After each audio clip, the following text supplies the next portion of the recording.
আমি তো ভাবতেও পারিনি যে দীঘায় এসে এমন কিছু দেখবো। চলো তাহলে তোমাদেরকে গল্পটা একদম শুরু থেকে বলা যাক। अच्छा।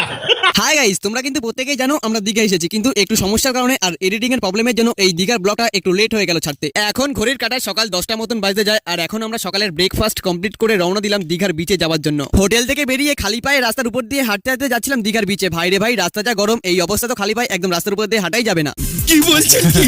যাই হোক, অনেক কষ্টের পর এই গরম রাস্তার উপর দিয়ে হাঁটতে হাঁটতে চলে আসলাম ফাইনালি দীঘার বিচে। সকাল এখন ঘড়ির কাঁটায় 10টা মতন বাজে, আর এখন থেকেই কিন্তু শুরু হয়ে গেছে মানুষজনের স্নান করা। আর বিচে দেখতে পাচ্ছ কত লোক। দীঘার বিচ থেকে আমরা হাঁটতে হাঁটতে যাচ্ছিলাম উদয়পুর, আর উদয়পুর যাওয়ার পথে আমাদের চোখে পড়ে কত রকমের মাছ, স্টারফিশ, তারপরে জেলিফিশ, আরো অক্টোপাসের মতন অন্যান্য মাছ।